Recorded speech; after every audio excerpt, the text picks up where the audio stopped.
നമസ്കാരം. Green global ചാനലിലേക്ക് എല്ലാവർക്കും സ്വാഗതം. 13/12/2024 എന്ന് പറഞ്ഞാൽ ഒരു 2-3 ദിവസം മുമ്പ് സർക്കാർ ഉത്തരവ്, സാധാരണ ഓർഡിനറി ഉത്തരവ് നമ്പർ 526/2024 F&WLD എന്ന് പറഞ്ഞാൽ forest and wild life department ഒരു ഉത്തരവിറക്കി.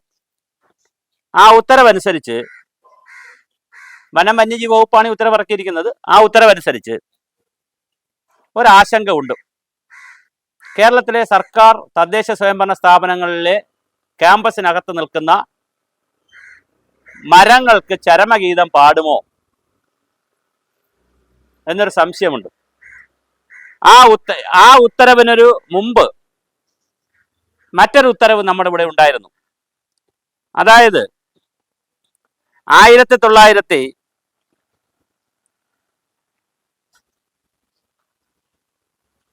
1986 സർക്കാർ ഉടമസ്ഥതയിലുള്ള ഭൂമിയിലെ വൃക്ഷങ്ങളും മരങ്ങളും സസ്യങ്ങളും സംരക്ഷിക്കുന്നതിന് വേണ്ടി 86 ഉത്തരവ് ഇറക്കിയിരുന്നു വനം വകുപ്പ്. അതനുസരിച്ച് വനം വകുപ്പിന്റെ ഉദ്യോഗസ്ഥരടങ്ങുന്ന ട്രീ കമ്മിറ്റി അനുവാദം കൊടുത്താൽ മാത്രമേ മരങ്ങൾ മുറിക്കാൻ കഴിയുള്ളൂ. അതിപ്പോ മാറ്റി. എന്നാൽ സംരക്ഷിക്കപ്പെടേണ്ടുന്ന വൃക്ഷങ്ങൾ എന്ന് പറയുന്ന വിജ്ഞാപനം ചെയ്തത് മുറിക്കണമെങ്കിൽ അധികൃതർ വേണം, അല്ലാതെ മറ്റെല്ലാം മുറിക്കാൻ പറ്റും. ഇതിലൊരു വൈരുദ്ധ്യം, ഒരു രസകരമായ കാര്യം, സർക്കാരിന്റെ അദാലത്തുകളിലും നവകേരള സദസ്സിലും അല്ലാതെയുമൊക്കെ മരങ്ങൾ, ധാരാളം വൃക്ഷങ്ങൾ സർക്കാർ സംവിധാനങ്ങളുടെ ഓഫീസുകളിലും തദ്ദേശ സ്വയംഭരണ സ്ഥാപനങ്ങളിലും നിൽക്കുന്നത് കൊണ്ട് അത് കാലപ്പഴക്കം കൊണ്ട് അത് അപകട ഭീഷണിയിലേക്ക് പോകുന്നു കെട്ടിടത്തിന്. അതുകൊണ്ട് അത് മുറിക്കണം. അപ്പൊ ട്രീ കമ്മിറ്റിയുടെ അനുവാദം വേണം. നിലവിലെ ചട്ടം അനുസരിച്ച് ഇപ്പൊ ചട്ടം മാറി. കഴിഞ്ഞ ദിവസം 13 തൊട്ട് ചട്ടം മാറി. പക്ഷെ അതിന് മുമ്പാണെങ്കിൽ ട്രീ കമ്മിറ്റിയുടെ അനുവാദം വേണം. പക്ഷെ ട്രീ കമ്മിറ്റിയുടെ അനുവാദം വരുമ്പോ 1971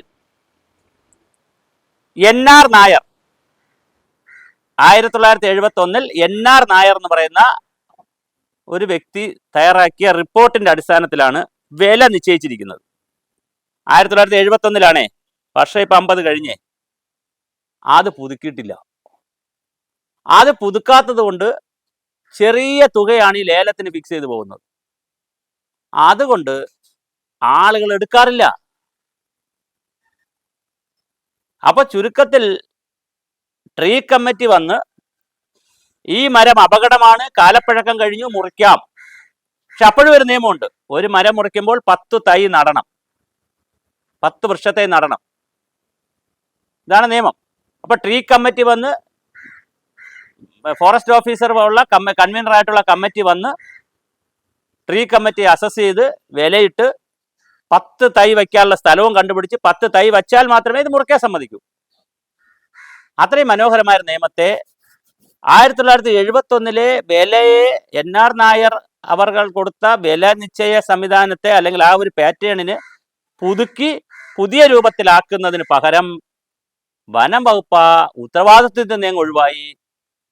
ഞാനീ പറഞ്ഞ 13/12 ഇറങ്ങിയ ഉത്തരവ് പ്രകാരം പഞ്ചായത്ത് സെക്രട്ടറി അല്ലെങ്കിൽ നഗരസഭാ സെക്രട്ടറി അല്ലെങ്കിൽ കോർപ്പറേഷന്റെ മുനിസിപ്പാലിറ്റിയുടെ സെക്രട്ടറി കൺവീനറായി മേധാവിയായി ഒരു കമ്മിറ്റി ഉണ്ടാക്കുകയും ആ കമ്മിറ്റിയിൽ ഈ ഫോറസ്റ്റ് വകുപ്പിൽ നിന്നൊരു ഓഫീസർ ആ കമ്മിറ്റിയിൽ വേണം എന്ന് പറയുന്നു. പക്ഷെ എന്തായാലും അധികാരം എന്ന് പറയുന്നത് ഈ പറയുന്ന സെക്രട്ടറിമാർ ഉള്ള സെക്രട്ടറി ചെയർമാനായുള്ള അല്ലെങ്കിൽ കൺവീനറായുള്ള കമ്മിറ്റിക്കാണ്. അതൊരു വലിയ അപകടമാണ് നമ്മുടെ നാട്ടിൽ ഉണ്ടാകാൻ പോകുന്നത്. തീർച്ചയായിട്ടും ആ ഉത്തരവ് ഗവൺമെന്റ് പുനഃപരിശോധിക്കണം. നേരത്തെ ഉണ്ടായിരുന്ന ട്രീ കമ്മിറ്റിയെ ശക്തിപ്പെടുത്തുകയും അതിൽ പഞ്ചായത്തിന്റെ ആളുകളൂടെ വന്നോട്ടെ, ശക്തിപ്പെടുത്തുകയും അതിലേക്ക് ഈ പറയുന്ന ആളുകളെ പഞ്ചായത്തിന്റെ ആളുകളെയും തദ്ദേശ സ്ഥാപനങ്ങളെ ആളുകളെ അതിനനുസരിച്ചുള്ള പരിപാടികൾ ചെയ്യുകയും വേണം. അതുപോലെ തന്നെ ആ ഉത്തരവിൽ ചില കാര്യങ്ങൾ പറയുന്നുണ്ട്. ഞാൻ ആ പുതിയ ഉത്തരവിലെ ചില കാര്യങ്ങൾ പറയാം. സർക്കാർ ഗവേഷണ സ്ഥാപനങ്ങളിൽ, സ്റ്റാറ്റ്യൂട്ടറി ബോഡി അങ്ങനെയുള്ള സ്ഥലങ്ങളിലുള്ള മരങ്ങൾ മുറിച്ചു മാറ്റുന്നതുമായി ബന്ധപ്പെട്ട ചില പ്രശ്നങ്ങളാണ് അവരുടെ ശ്രദ്ധയിലുള്ളത്. അത് വിശദമായി സർക്കാർ പരിശോധിച്ചിട്ട് പറയുന്നത് അതത് ജില്ലാ പഞ്ചായത്ത് തലത്തിലുള്ള അതത് ജില്ലയിലെ സാമൂഹ്യ മലവൽക്കരണ വിഭാഗം അസിസ്റ്റന്റ് ഫോറസ്റ്റ് കൺസർവേറ്റർക്ക് പകരമായി സോഷ്യൽ ഫോറസ്ട്രി കൺസർവേറ്റർക്ക് പകരമായി ട്രീ കമ്മിറ്റിയുടെ കൺവീനറായിട്ടാണ്, ചെയർമാനല്ല, കൺവീനറായിട്ട് അതത് ജില്ലാ പഞ്ചായത്ത് മുനിസിപ്പാലിറ്റി കോർപ്പറേഷൻ തലത്തിലെ സെക്രട്ടറിയെ ചുമതലപ്പെടുത്തുന്നു. ജില്ലാ പഞ്ചായത്തുകളിലെയും കോർപ്പറേഷനുകളിലെയും മുനിസിപ്പാലിറ്റികളെയും സെക്രട്ടറിയെ ചുമതലപ്പെടുത്തുന്നു.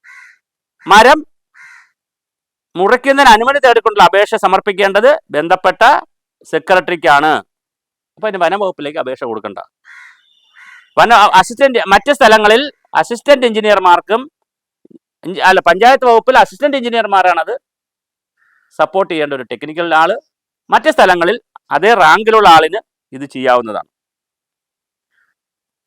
പൊതുമേഖലാ സ്ഥാപനങ്ങളിൽ അതത് സ്ഥാപനം ഇതിനായി ചുമതലപ്പെടുത്തുന്ന ഉയർന്ന റാങ്കുള്ള ഒരു ഉദ്യോഗസ്ഥന് നിശ്ചയിക്കാവുന്നതാണ്. ഡൈല്യൂട്ട് ചെയ്ത് പോണ നോക്കണേ. ഒരിടത്താണെങ്കിൽ എഞ്ചിനീയർ, അപ്പുറത്താണെങ്കിൽ ഉയർന്ന റാങ്കിലുള്ള ഏതൊരു ഉദ്യോഗസ്ഥനും ഇത് നിശ്ചയിക്കാവുന്നതാണ്. 2011 കേരള വനേതര പ്രദേശങ്ങളിൽ വൃക്ഷം വളർത്തൽ പ്രോത്സാഹന ചട്ടം അനുസരിച്ച് സ്പെസിഫൈഡ് മരങ്ങളുടെ ചന്ദനം, തേക്ക്, ഈട്ടി, ഇരുൾ, തേമ്പാവ്, കമ്പകം, ചടച്ചി, ചന്ദനവേമ്പ്, വെള്ളകിൽ, എബണി മൂല്യനിർണ്ണയം വനംവകുപ്പിൽ നിക്ഷിപ്തമാണ്. അത്ര മാത്രമേ വനംവകുപ്പിലുള്ളൂ.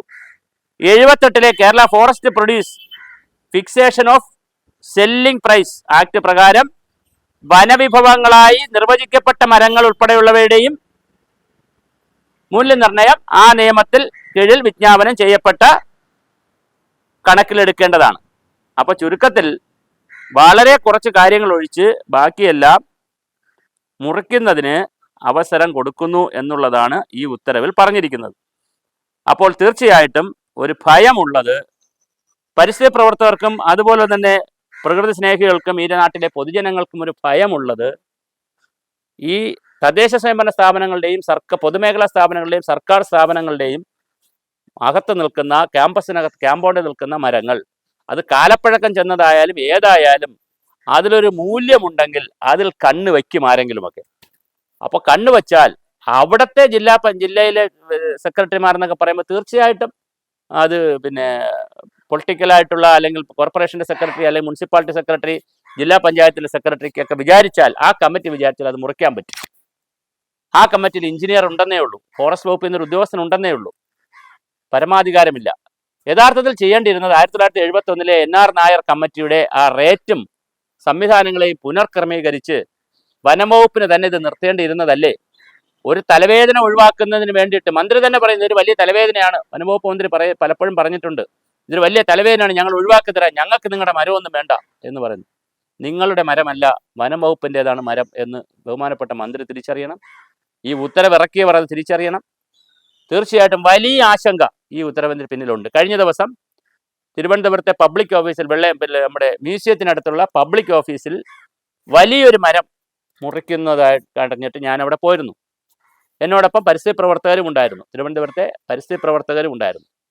പരിസ്ഥിതി സംരക്ഷണ സമിതിയുടെ കൺവീനർ ശ്രീ സേതുനാഥ് മലയാലപ്പുഴ, ശ്രീമതി ശ്രീലത ടീച്ചർ, അങ്ങനെയുള്ള വിവിധ ആളുകളും അവിടെ ഉണ്ടായിരുന്നു. നമുക്ക് മനസ്സിലായത് കഴിഞ്ഞ 2 ദിവസം അവധി ദിവസത്തെ 2 ദിവസം കൊണ്ട് അത് മുറിച്ചു മാറ്റി. ഒരു പരുക്കുമില്ലാതെ ഒരു ക്യാമ്പസിനകത്ത് മനോഹരമായി നിൽക്കുന്ന ഒരു മരമായിരുന്നു. അപ്പോൾ അതുമായി ബന്ധപ്പെട്ട് ചോദിച്ചപ്പോൾ ഇത് ട്രീ കമ്മിറ്റി ഒന്നും പരിശോധിച്ചിട്ടില്ല, ഞങ്ങൾ അങ്ങ് മുറിച്ചു, ഇത് പ്രശ്നമുള്ളതുകൊണ്ട് ഞങ്ങൾ അങ്ങ് മുറിച്ചു എന്നാണ് അവിടെ നിന്ന് നമുക്ക് അറിയാൻ കഴിഞ്ഞത്. ഇങ്ങനെ ചെയ്യാൻ പാടില്ല. 2 ദിവസം കൊണ്ടാണ് 30 വർഷമോ 40 വർഷമായ ഒരു മരം മുറിച്ചു മാറ്റിയത്. എത്ര വേദനാജനകമായ കാര്യങ്ങളാണ് ചെയ്തു കൂട്ടുന്നത്. സ്മാർട്ട് സിറ്റിയുടെ ഭാഗമായി വ്യാപകമായി മരം മുറിക്കുന്നു, NHന്റെ ഭാഗമായി വ്യാപകമായി മരം മുറിക്കുന്നു. ഇത് അതിൻ്റെ കൂടെയാണ് കൂനന്മേൽ കുരു പോലെ പുതിയ ഒരു ഉത്തരവ് കൂടി വന്യജീവി വകുപ്പിൽ നിന്ന് ഇറങ്ങിയത്. അങ്ങനെ ഒരു ഉത്തരവാടൊന്നും ഉണ്ടായത് അത് ഈ കാലഘട്ടത്തിലെ ആഗോള താപനത്തിൻ്റെ കാലത്ത്, കാലാവസ്ഥാ വ്യതിയാനത്തിൻ്റെ കാലത്ത് ഭരണ സൗകര്യത്തിന് വേണ്ടി, വകുപ്പുകൾ തമ്മിലുള്ള സൗകര്യത്തിന് വേണ്ടി ചിന്തിക്കേണ്ട കാര്യമല്ല. AC റൂമുകളിൽ ജീവിക്കുന്ന, AC റൂമിൽ നിന്ന് AC റൂമുകളിലേക്ക് സഞ്ചരിക്കുന്ന, AC കാറുകളിൽ മാത്രം സഞ്ചരിക്കുന്ന AC റൂമുകളിലും AC കാറുകളിലും ജീവിക്കാൻ ജീവിത സാഹചര്യം കിട്ടിയ സെക്രട്ടേറിയറ്റിലിരിക്കുന്ന പലർക്കും ഒരുപക്ഷെ ഈ രാജ്യത്തെ കോടാനുകോടി ജനങ്ങളുടെ ആരോഗ്യമോ ലക്ഷക്കണക്കിന് ജനങ്ങളുടെ പാരിസ്ഥിതിക പ്രശ്നങ്ങളോ മനസ്സിലായിക്കൊള്ളണമെന്നില്ല. അവരോട്, ബഹുമാനപ്പെട്ട മന്ത്രിയോട്, ഇത് ഉത്തരവിറക്കിയ ബന്ധപ്പെട്ടവരോടൊക്കെ പറയുവാനുള്ളത്, ഏത് സമ്മർദ്ദത്തിൻ്റെ അടിസ്ഥാനത്തിൽ നിങ്ങൾ ഉത്തരവിറക്കിയെങ്കിലും അത് പുനഃപരിശോധിക്കണം. ഭൂമിക്കൊരു ചരമഗീതം എഴുതിയ ONV കുറുപ്പ് സാറിൻ്റെ നാട്ടിൽ മരങ്ങൾക്കൊരു ചരമഗീതം എഴുതിയിരിക്കുകയാണ്. അത് അടിയന്തരമായി പുനഃക്രമീകരിക്കണം.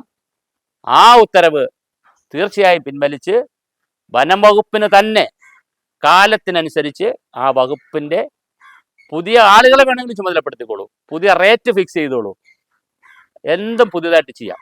പക്ഷെ വനം വകുപ്പിനുള്ള അധികാരത്തെ മാറ്റിക്കൊടുത്തത് ശരിയായില്ല. എല്ലായിടത്തും നിയന്ത്രണങ്ങൾ കൊണ്ടുവരുമ്പോൾ നമ്മൾ തുറന്നു കൊടുക്കുകയാണ്. അങ്ങനെ തുറന്നു കൊടുക്കുന്നിടത്ത് വരുന്നത് രോഗങ്ങളാണ്, പ്രളയമാണ്, വെള്ളപ്പൊക്കമാണ്, വരൾച്ചയാണ്, വറുതിയാണ്, തലമുറകളുടെ നിലനിൽപ്പാണ്. ദയവായി അങ്ങനെ നമ്മുടെ പേനത്തുമ്പെടുത്ത് പേനയുടെ മഷിത്തുമ്പ് വഴി ഒരു തുല്യം ചാർത്തുമ്പോൾ, ഒരു ഫയൽ ജനറേറ്റ് ചെയ്യുമ്പോൾ 10,000-കണക്കിന് തലമുറകളുടെ ബാധിക്കുന്ന ഒരു വിഷയത്തിലാണ് ഒപ്പിടുന്നത് എന്ന് ഒപ്പിടുന്നവർ അറിയുക, ഉത്തരവ് കൊടുക്കുന്നവർ അറിയുക, ഫയൽ ജനറേറ്റ് ചെയ്യുന്നവർ അറിയുക. ഇത് കാലത്തിൻ്റെ ആവശ്യമാണ്. അടിയന്തരമായി ആ മരങ്ങൾക്ക് ചരമഗീതം അങ്ങനെ നിർവഹിക്കാൻ ഉതകുന്ന ആ ഉത്തരവ് പിൻവലിക്കുവാൻ, ഇത് ഭരണഘടനയുടെ ഒരു ബാധ്യത, ഭരണഘടനാപരമായി തന്നെ ഒരു എതിർപ്പുണ്ടാകുന്നൊരു വിഷയമാണ്. ഇന്ത്യൻ ഭരണഘടന അനുസരിച്ച് ശുദ്ധവായുവും ശുദ്ധമായ വെള്ളവും ജീവിക്കാനുള്ള അവകാശവുമൊക്കെ മനുഷ്യർക്ക് ഇന്ത്യൻ ഭരണഘടനയുടെ ആർട്ടിക്കിൾ 21 സംഭാവന ചെയ്യുന്നുണ്ട്, അല്ലെങ്കിൽ നൽകുന്നുണ്ട്. അതിൻ്റെ നഗ്നമായ ലംഘനം കൂടിയാണ് ഇത് എന്ന് പറയുന്നു. ആരെങ്കിലും കോടതിയിൽ പോയാൽ ഇത് നിൽക്കില്ല ഈ ഉത്തരവ്. അതുകൊണ്ട് അടിയന്തരമായി ഉത്തരവ് പിൻവലിക്കണമെന്ന് വിനയപൂർവ്വം അഭ്യർത്ഥിക്കുന്നു.